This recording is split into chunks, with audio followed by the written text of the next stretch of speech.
Hello everyone, welcome to YouTube channel of EduGuruji. Myself Mayur Periani. Today in this video we will be discussing a very important theorem, that is Euler theorem.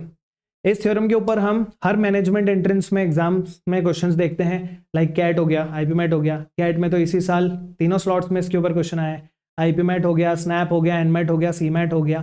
For each and every exam we can see questions on Euler theorem. तो सबसे पहले हम समझते हैं कि ये Euler theorem किस चीज के लिए लगती है. तो यूलर थ्योरम एक ऐसी थ्योरम है which we can use to find out the remainder को फाइंड आउट करने के लिए हम यूलर थ्योरम यूज करते हैं. ठीक है, मूविंग अहेड. यूलर थ्योरम को समझने के लिए सबसे पहला टास्क और सबसे पहला काम जो हमको करना है वो है कि किसी भी नंबर का यूलर कैसे निकाला जाए और ये यूलर होता क्या है.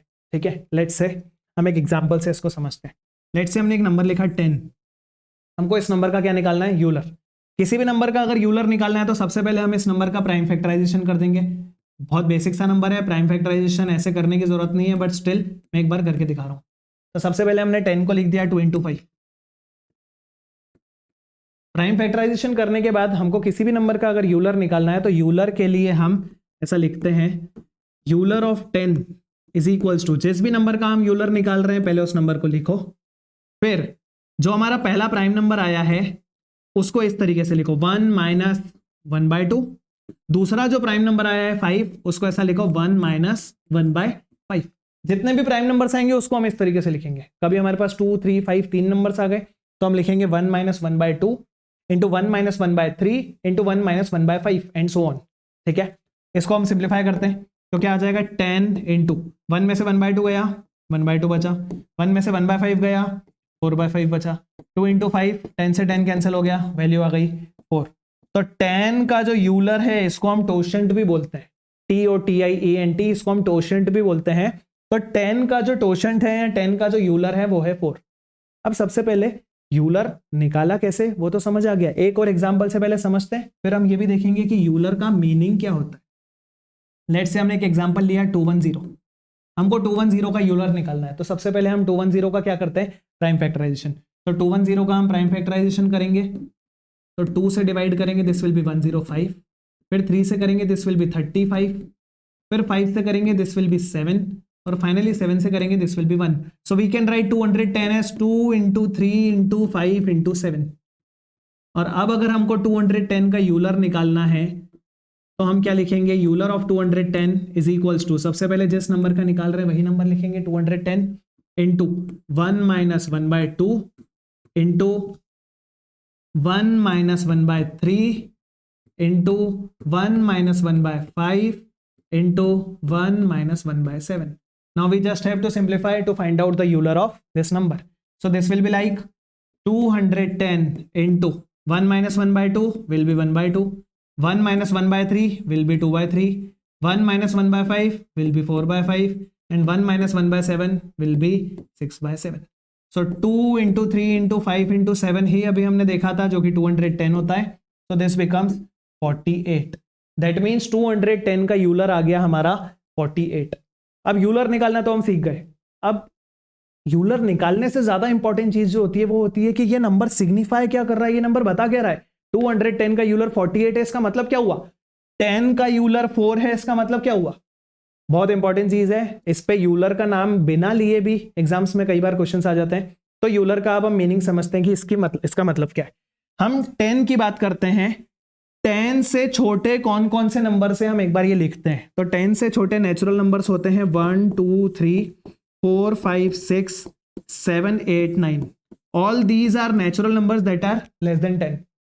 हमको ये कैलकुलेट करना है कि 10 से छोटे ऐसे कितने नंबर्स होते हैं जो 10 के साथ कोप्राइम है. कोप्राइम मींस उनका HCF 1 हो, या दूसरी लैंग्वेज में बोलूं ऐसे नंबर्स जिनका 10 के साथ कुछ भी कॉमन नहीं है. कॉमन कुछ भी नहीं है मींस 1 तो कॉमन होता ही है सब में, 1 के अलावा कुछ भी कॉमन नहीं है. सबसे पहले हम देखते हैं 10 और 1 में क्या कॉमन है, कुछ भी कॉमन नहीं है तो 1, उसके साथ एक कोप्राइम नंबर मिल गया. 10 और 2 में क्या कॉमन है, 2 कॉमन है तो ये कोप्राइम नहीं है. 10 और 3 में क्या कॉमन है, कुछ भी कॉमन नहीं है, ये भी हमारे काम का नंबर है. 10 और 4 में क्या कॉमन है, 2 कॉमन हो गया. 10 और 5 में क्या कॉमन है, 5 कॉमन हो गया. 10 और 6 में क्या कॉमन है, 2 कॉमन हो गया. 10 और 7 में क्या कॉमन है, कुछ भी कॉमन नहीं है, हमारे काम का नंबर है. 10 और 8 में क्या कॉमन है, 2. और 10 और 9 में क्या कॉमन है? कुछ भी कॉमन नहीं है। सो 10 से छोटे ऐसे कितने नंबर्स हैं जो 10 के साथ कोप्राइम है?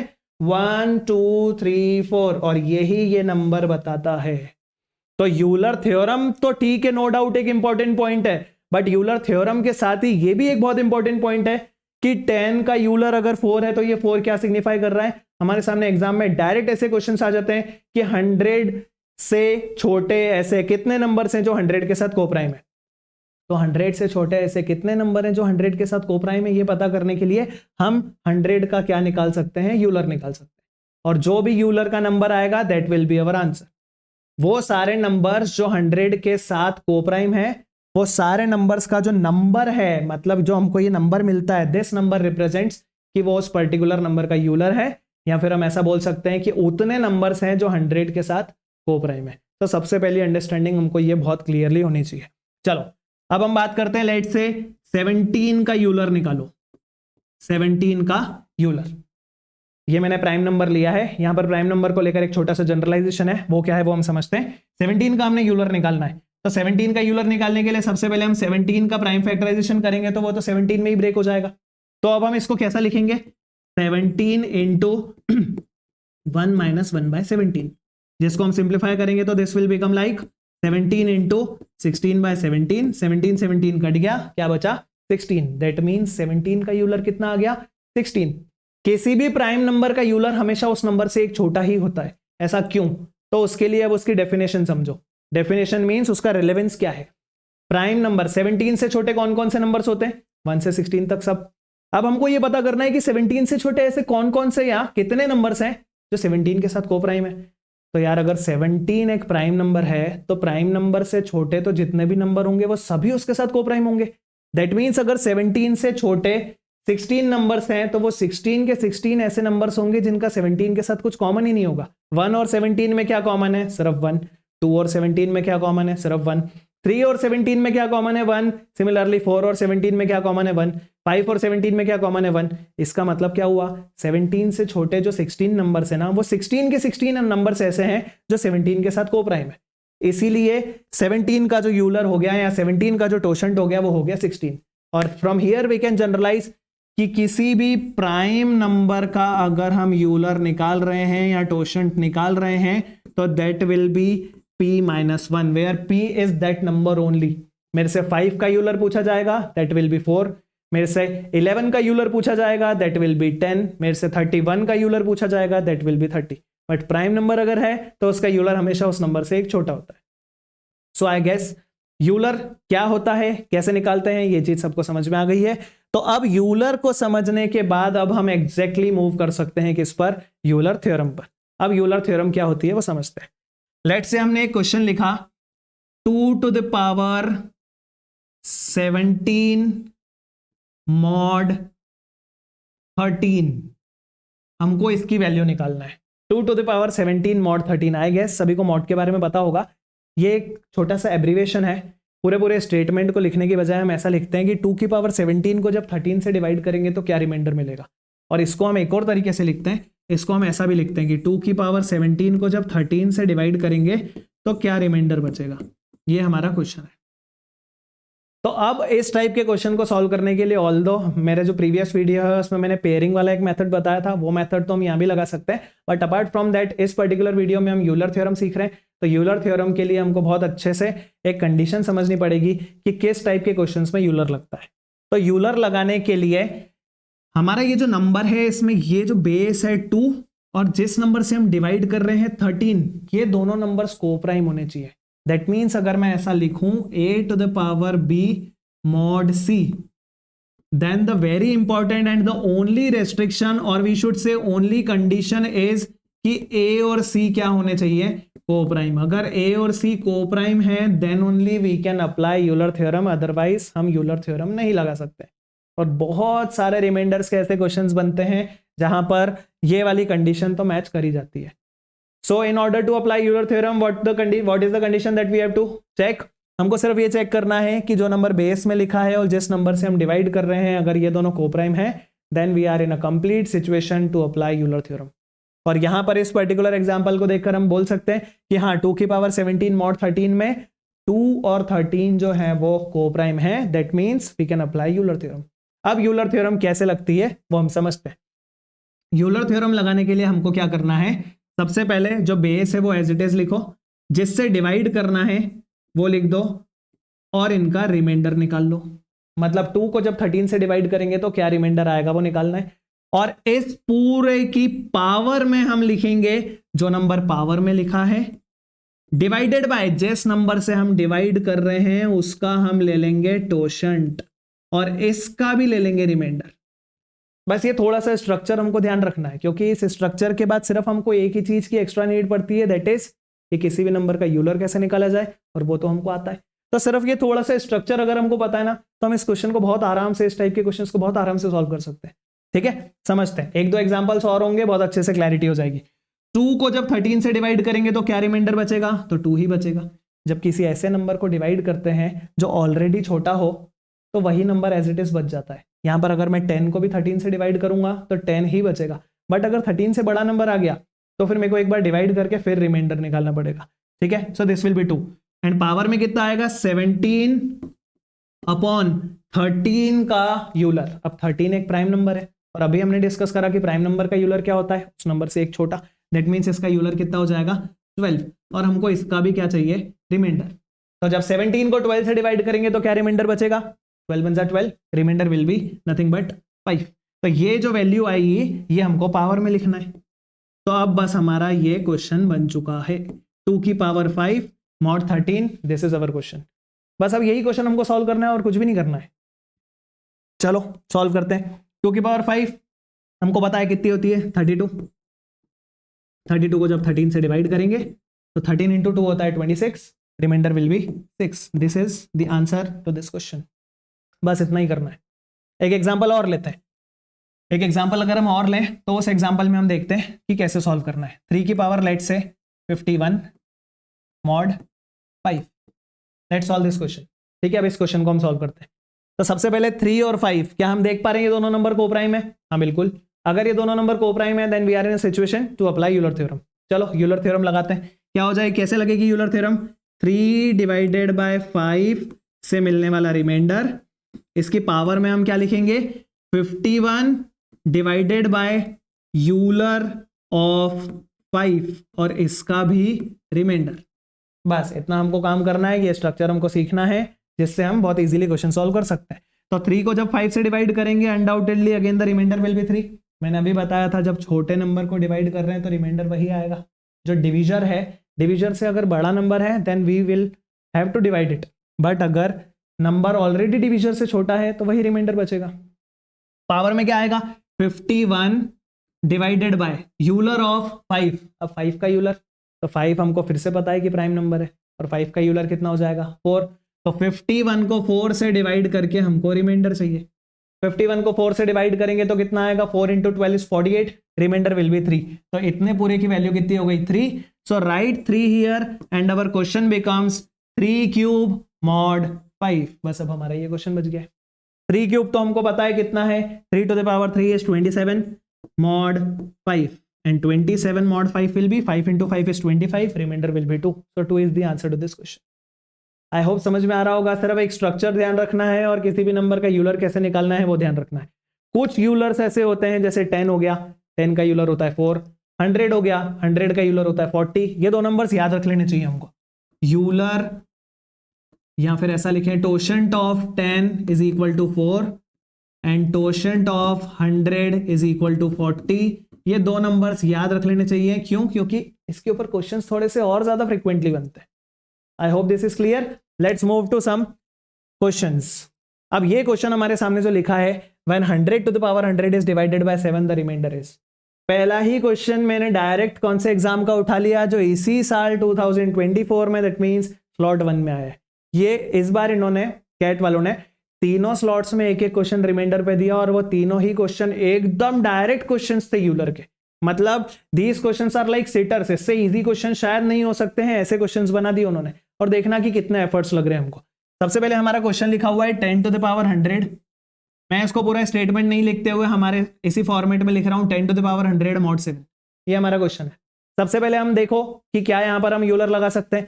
तो 10 और 7, हाँ ये दोनों नंबर्स कोप्राइम है। कोप्राइम मीन्स इन दोनों के बीच में कुछ भी कॉमन नहीं है, तो हम यूलर लगा सकते हैं। और जैसे ही यूलर लगा सकते हैं, अब हम यूलर का स्ट्रक्चर अप्लाई करते हैं। क्या बोलता है यूलर का स्ट्रक्चर? 10/7 से मिलने वाला रिमाइंडर और पावर में 100/7 का ले लेंगे हम टोशेंट, 7 का ले लेंगे हम यूलर, और यहां से भी हम उठा लेंगे रिमाइंडर। बस 10 को 7 से डिवाइड करें। अब यहां पर हमको डिवाइड करना पड़ेगा, बिकॉज जो हमारा डिविडेंड है, मतलब जिसको हमको डिवाइड करना है, वो नंबर ऑलरेडी हमारे डिविजर से बड़ा है। तो जब 10 को 7 से डिवाइड करेंगे, 7 1 जा 7, रिमाइंडर विल बी 3, यहां पर आ जाएगा 3। पावर में हम क्या लिखेंगे? 100 यूलर ऑफ 7। अब इन्होंने यहां भी हमसे मेहनत नहीं करवाई थी कैट वालों ने कि 7 का यूलर निकालने के लिए आपको टाइम लगे। 7 is already a prime number, और किसी भी प्राइम नंबर का यूलर क्या होता है? उससे एक छोटा।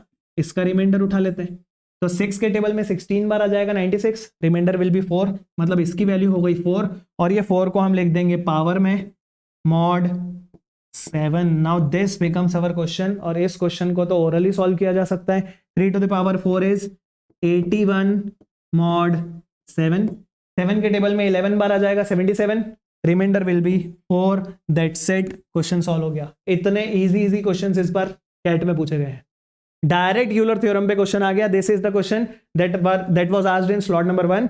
अब हम मूव करते हैं स्लॉट नंबर 2। वहां पर भी एक ऐसे ही डायरेक्ट क्वेश्चन पूछ लिया उन्होंने। क्या लिखा है क्वेश्चन में? 3 to the power 333 मॉड 11। सबसे पहले बस ये चेक कर लो कि क्या हम यूलर लगा सकते हैं। तो 3 और 11 में सबसे पहले हमको कोप्राइम चेक करना पड़ेगा। हाँ, 3 और 11 कोप्राइम है, दैट मीन्स हम यहां पर भी यूलर लगा सकते हैं। लगाओ यूलर का स्ट्रक्चर। क्या बोलता है? 3/11 का रिमाइंडर, पावर में लिखेंगे हम 333 अपॉन यूलर ऑफ 11 और इसका भी रिमाइंडर। अभी हमको पूरा एक्सप्लेनेशन करना है मेरे को, इसीलिए मैं पूरा करके दिखा रहा हूं। अदरवाइज ये सारे स्टेप्स कुछ डायरेक्ट भी हो सकते हैं, जैसे 3/11 इसको मैं डायरेक्ट 3 लिख दूंगा। 333 अपॉन यूलर ऑफ 11। अब यूलर ऑफ 11 क्यों लिखूं? उसकी जगह मैं डायरेक्ट 10 लिख सकता हूं, because 11 is again a prime number, और प्राइम नंबर का यूलर जो है वो से कम ही होता है। ठीक है, तो इसको सिंप्लीफाई करेंगे। 3/11 विल बी 3। पावर वाला टर्म हम यहां पर सॉल्व करते हैं। 333 divided by Euler of 11। Euler of 11 is 10 and we have to find out the remainder. 333 को जब 10 से डिवाइड करेंगे, तो 333 को 10 से डिवाइड करेंगे तो हमको रिमाइंडर मिल जाएगा 3। इस 3 को हम यहाँ पर लिख देंगे पावर में, तो 3 to the power 3 मॉड 11, ये बन जाएगा हमारा question. 3 to the power 3 is 27 mod 11, और 27 को जब हम 11 से डिवाइड करेंगे, 11 2 times is 22, remainder will be 5। That's it, question solve हो गया। 5 हमारा आंसर है। ऐसे ऐसे क्वेश्चंस मिले हमको एग्जाम्स में, ठीक है। बट ये अभी हमको ऐसा लग रहा है कि ये ऐसा क्वेश्चन है बिकॉज हमने थ्योरम समझ लिया। वहां पर तो कई बार काफी सारे स्टूडेंट्स के साथ ऐसा भी हुआ कि वो क्वेश्चंस भी गलत हुए। क्यों? क्योंकि एग्जाम कंडीशन में कभी कभी एग्जाम प्रेशर में चीजें क्लिक ही नहीं हो पाती है कि कौन से थ्योरम से सॉल्व होगा। कोई यहाँ पर पेयरिंग लगा रहे हैं। अब पेयरिंग लगाएंगे, इतने बड़े नंबर में पेयरिंग लगाएंगे, तो no doubt it will take comparatively तो काफी ज्यादा टाइम लगेगा। Moving to next question. Next question फिर से कैट 2024 स्लॉट 3। अब यहां पर क्वेश्चन में बोला है 10 to the power 68 मॉड 13। 10 की पावर 68 को जब 13 से डिवाइड करेंगे तो क्या रिमाइंडर बचेगा? सबसे पहले हम देखते हैं कि क्या यहां पर यूलर लगेगी। हाँ, 10 और 13 में यूलर लग जाएगी। तो 10 और 13 में यूलर लगेगी, दैट मीन्स हम यूलर थ्योरम लगा लेते हैं। 10/13 से मिलने वाला रिमाइंडर, पावर में 68 upon Euler of 13 and remainder of this as well. ठीक है, 10/13 का रिमाइंडर हो जाएगा 10, पावर में हो जाएगा 68 अपॉन 13 का यूलर। अब 13 फिर से क्या दे दिया? प्राइम नंबर, तो प्राइम नंबर का यूलर उससे एक कम, दैट मीन 68/12, और इससे मिलने वाला रिमाइंडर 68/12, 12 5 जा 60, रिमाइंडर विल बी 8। इस 8 को हम लिख देते हैं पावर में mod 13। Now this becomes our question. और इन तीनों क्वेश्चंस में यहां पर थोड़ी सी मेहनत करवाएगा बस, बिकॉज 10 की पावर 8 एक थोड़ा सा बड़ा नंबर हो गया, काफी बड़ा नंबर हो गया। उसको 13 से डिवाइड करना might, there is a possibility कि यहां पर हम कुछ कैलकुलेशन में गलती कर दें। ठीक है, तो इसीलिए हम यहां पर थोड़ा सा पेयरिंग यूज करते हैं। कैसा? 10 की पावर 8 को हम 10 स्क्वायर की पावर 4 लिख सकते हैं mod 13। 10 square is nothing but 100। 100 को 13 से डिवाइड करेंगे, 13 7 जा 91, बचेगा 9, तो 9 की पावर 4 बची। मतलब अब हमारा क्वेश्चन थोड़ा सा ऐसा हो गया है, 9 की पावर 4 मॉड 13। 9 की पावर 4 को तो एक काम करो, 9 इंटू 9 इंटू 9 इंटू 9 करके कर लो। ये मेरे प्रीवियस वीडियो में मैंने बताया है कि पेयरिंग से वाले क्वेश्चंस तो कैसे भी कर सकते हो। मैं यहाँ पर 2-2 का पेयर उठाऊंगा, तुम 3 का उठा सकते हो, डायरेक्ट 4 बताया तो 4 भी उठा सकते हो। पेयरिंग में तो हम इतना डायरेक्टली कर सकते हैं। 9 इंटू 9 इज 81, 81 को 13 से डिवाइड करेंगे, 13 इंटू 6 इज 78, 81 को 78 में माइनस करेंगे तो दिस विल बी 3। इन दो से अगर रिमाइंडर 3 मिला तो इन दो से भी रिमाइंडर क्या मिलेगा 3, एंड 3 इंटू 3 इज 9 जो कि 13 से छोटा है। इसका मतलब 9 इस क्वेश्चन का हमारा फाइनल आंसर हो जाएगा। तो तीनों स्लॉट्स में एकदम सीधे सीधे क्वेश्चंस मिले थे, बस हमको ढूंढना था और इस क्वेश्चन पे इस तरीके से अटैक करके इस क्वेश्चन को सॉल्व करना था। I hope this one is clear. Let's move to next question. इस वीडियो को पॉज करके जरूर एक बार अपने लेवल पे इस क्वेश्चन को ट्राई करना। हम देखते हैं कि इस क्वेश्चन को कैसे सॉल्व करें। It is written as 13 to the power 239 mod 16। अब इस क्वेश्चन को हमको सॉल्व करना है। सबसे पहले हम देखते हैं क्या यहाँ पर यूलर की कंडीशन सेटिस्फाई हो रही है। हाँ, 13 और 16 को प्राइम नंबर्स हैं, यूलर हम अप्लाई कर सकते हैं। यूलर का स्ट्रक्चर बोलता है 13/16 से मिलने वाला रिमाइंडर पावर में 239 डिवाइडेड बाय यूलर ऑफ 16 से मिलने वाला रिमाइंडर। अब इस वीडियो में अभी तक मैं 5वां 6ठा क्वेश्चन करवा रहा हूं, वहां पर पहला ऐसा नंबर आया है जहां पर हमको एक ऐसे नंबर का यूलर निकालना है जो कि प्राइम नंबर नहीं है। तो प्राइम नंबर नहीं है, बट स्टिल वी नो कि हम किसी भी नॉन प्राइम नंबर का यूलर कैसे निकालें। तो 13/16 से तो 13 रिमाइंडर मिल जाएगा। इस पार्ट को हम अलग से सॉल्व करते हैं। 239 डिवाइडेड बाय यूलर ऑफ 16। अब 16 का यूलर कैसे निकालें, तो 16 का हम कर देते हैं prime factorization, which will be 2 to the power 4। अब यहाँ पर कभी पावर भी आ जाए ना तो भी कोई लोड लेने का नहीं है, हमको 16 का यूलर निकालना है। This will be like 16 into prime number क्या है 2, तो 1 माइनस 1/2 लिख दो। मैंने जो एग्जांपल्स दिए थे वहां पर पावर्स यूज नहीं हुई थी। पावर्स हो या पावर्स नहीं हो, हमको तो सिर्फ वो नंबर का बेस ही लेना है। अगर 2 की पावर 4 इंटू 3 की पावर 2 लिखा हो तो भी हम सिर्फ 2 और 3 ही यूज करेंगे। पावर में कुछ भी हो, 10 हो, 100 हो, 1000 हो, 1 लाख हो, व्हाटएवर इट इज, हमको सिर्फ बेस यूज करना है। सो 16 के साथ 1 माइनस 1/2 करेंगे तो क्या हो जाएगा 1/2, and 16 into 1/2 is nothing but 8। मतलब अब यहाँ पर क्या आ जाएगा 8, और इसका रिमाइंडर हम यूज करेंगे। तो 239 डिवाइडेड बाय 8, 8 2 जा 16, बचेगा 7, 9 उतारेंगे 79, 8 9 जा 72, बचा 7। मतलब इतने की वैल्यू कितनी हो गई 7। सो 13 की पावर 7 मॉड 16। अब ये बन चुका है हमारा नया क्वेश्चन। कभी कभी यूलर के कुछ क्वेश्चंस में ऐसा हो जाता है कि वो नो डाउट इतनी बड़ी पावर से हमको छोटी पावर पे तो ले जाता है। फिर हम कभी कभी ऐसा सोचते हैं कि यार एक काम करते हैं, एक बार और यूलर लगाते हैं। बट नहीं, यूलर अगर एक बार लग गई ना तो दूसरी बार नहीं लगेगी उसी पर्टिकुलर क्वेश्चन में। क्यों? क्योंकि यूलर एक ही बार में हमको मैक्सिमम सिंप्लीफिकेशन दे देता है। अगर हम यहाँ पर यूलर लगाने की कोशिश करेंगे फिर से तो नहीं लगेगी अब यूलर, वापस तुम यहीं पहुंचोगे। ठीक है, तो अब इस पार्ट को कैसे सॉल्व करें, पेयरिंग कर लेते हैं। 13 इंटू 13 ऐसा हम 7 बार लिख लेते हैं। 13 13 ये 4 टाइम्स हो गया, 5 times, 6 times and 7 times, and आगे क्या लिखा हुआ है मॉड 16। दो का पेयर ले लेते हैं। 13 इंटू 13 इज 169। 169 को जब 16 से डिवाइड करेंगे, 16 10 160, रिमाइंडर विल बी 9। इन दो से अगर रिमाइंडर 9 मिला तो यहाँ से भी रिमाइंडर क्या मिलेगा 9। इन दो से भी रिमाइंडर क्या मिल जाएगा 9, और लास्ट वाले 13 को एज इट इज रहने दो। अब फिर हम सॉल्व करते हैं। 9 इंटू 9 कितना हो गया 81, और 9 इंटू 13 कितना हो गया 117।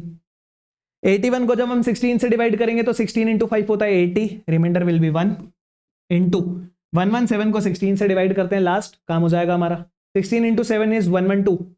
117 में से 112 माइनस करेंगे, this will be 5, and 1 into 5 is nothing but 5। So 5 is going to be our answer to this question.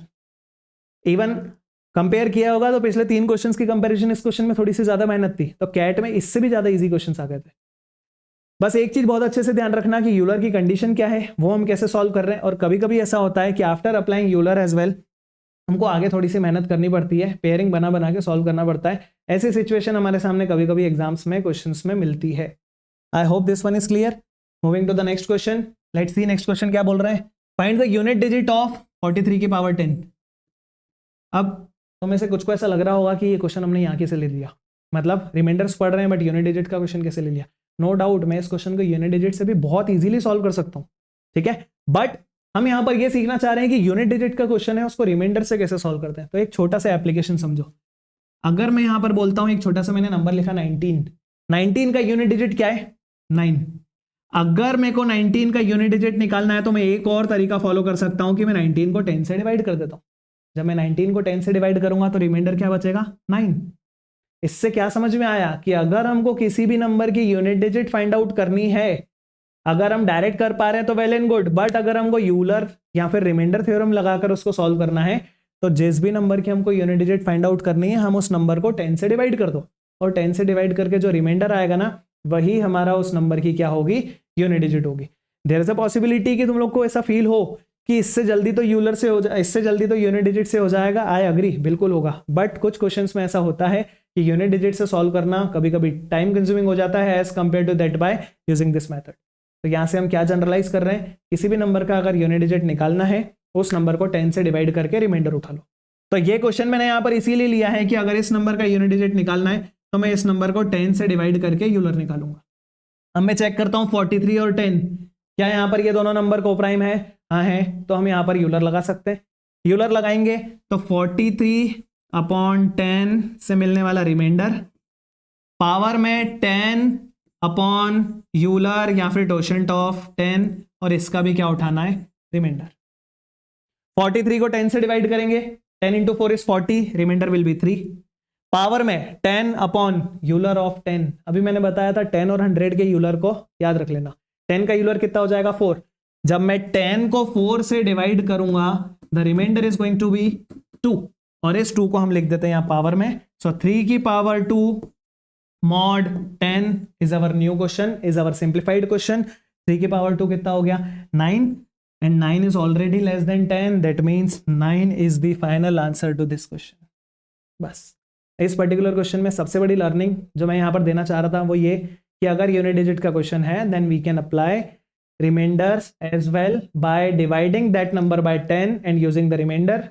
उस आंसर से भी हम यूनिट डिजिट किसी एक्सप्रेशन की फाइंड आउट कर सकते हैं। इसके लिए हमने एक बेसिक एग्जांपल लिया था, ये पर्टिकुलर क्वेश्चन भी सॉल्व किया। Let's see one more such type of question. अब यहां पर हमसे पूछ लिया है 10 डिजिट, 3 की पावर 42 का 10 डिजिट। अब अगर मैं यहां पर बोलूं कि किसी नंबर का यूनिट डिजिट पता करने के लिए हमको 10 से डिवाइड करना पड़ा, तो किसी नंबर का 10s प्लेस फाइंड आउट करने के लिए हम 100 से डिवाइड कर देंगे। लेट्स सी एक एग्जांपल देखते हैं। 243, इसकी 10s प्लेस कितनी है, तो इसकी 10s प्लेस हमको दिख रही है 4। अब मैं बोलता हूं कि अगर हमको इस नंबर का 10s प्लेस पता करना है तो तुम एक काम करो, इस नंबर को 100 से डिवाइड करो और रिमाइंडर उठाओ। तो 243 को जब 100 से डिवाइड करेंगे तो रिमाइंडर आएगा 43 और उसके यूनिट उसके 10s प्लेस कितना है 4। तो फ्रॉम हियर एज वेल हम जनरलाइज कर सकते हैं कि किसी भी नंबर का अगर 10s प्लेस चाहिए तो 10s प्लेस फाइंड आउट करने के लिए what should we do, we just have to divide that expression or that number by 100 and calculate the remainder, और उस रिमाइंडर से हमको पता चल जाएगा कि हमारा 10s प्लेस क्या मिलने वाला है। I hope it is clear. कभी ऐसा हो जाए लेट्स से 309, इसका मेरे को 10 डिजिट चाहिए तो इसका 10 डिजिट कितना है 0। इसको मैं इसी मेथड से बताऊं जो मैं बताना चाह रहा हूं, 309 mod 100, जब मैं इसको डिवाइड करूंगा तो कितना रिमाइंडर बचेगा 9, बट 9 तो यूनिट डिजिट हो गया तो आगे एक नंबर यूज करना नहीं भूलना, आंसर विल बी 0 नॉट 9। 9 तो उस नंबर का यूनिट डिजिट है ना, हमको तो उस नंबर का 10s प्लेस चाहिए। कभी भी किसी नंबर को हम अगर 100 से डिवाइड कर रहे हैं तो रिमाइंडर हमेशा 100 से छोटा आएगा। किसी भी नंबर को अगर हमने 100 से डिवाइड किया तो remainder will be from 0 to 99 anything, ठीक है। तो अगर रिमाइंडर कोई सिंगल डिजिट आ गया तो that will give us unit digit, तो हमको वहां पर एक डिजिट आगे 0 यूज करना पड़ेगा in order to find out the 10 digit. अब इसी एप्लीकेशन को हम इस क्वेश्चन पे यूज करते हैं, फाइंड द 10 डिजिट ऑफ 3 की power 42। So we are going to write this as 3 to the power 42 mod 100।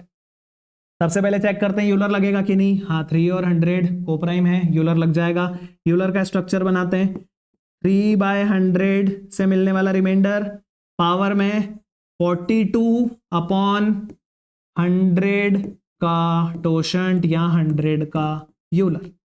3 को 100 से डिवाइड करेंगे, रिमाइंडर विल बी 10। पावर में क्या लिखा है 42 अपॉन यूलर ऑफ 100, 100 का यूलर, अभी मैंने बोला था 100 का यूलर। इसी पर्टिकुलर टाइप ऑफ क्वेश्चंस के लिए मैंने बोला था कि 10 का यूलर और 100 का यूलर, ये दो नंबर्स याद रखना, क्योंकि यूनिट डिजिट पे क्वेश्चन आया तो we are going to divide it by 10 and for that we have to use the Euler of 10। Similarly tens place find out करना है तो हम 100 से डिवाइड करेंगे और उसके लिए हमको 100 का यूलर यूज करना पड़ेगा। सो 100 का यूलर कितना है 40। सो 42 को जब 40 से डिवाइड करेंगे तो रिमाइंडर क्या बचेगा, in that case the remainder will be 2 and this 2 we are going to write here.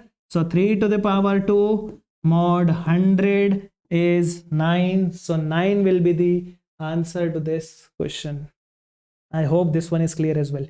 तो यहाँ पर मैंने PYQs भी कुछ डिस्कस कर लिए, डिफरेंट क्वेश्चंस भी करवा दिए and now this one is a homework question for you people. इस क्वेश्चन को जरूर सॉल्व करना, बहुत बेसिक सा क्वेश्चन है and please right your answer in the comment box. With this I am ending my session. I hope सभी को बहुत मजा आया होगा, बहुत अच्छे से क्लैरिटी हुई होगी। कोई पर्टिकुलर और नया टॉपिक पढ़ना है तो you can write to me in comment section. For other details you can check our description box. Please do like this video and share with your friends. I'll be coming with such more videos in the next video. Thank you.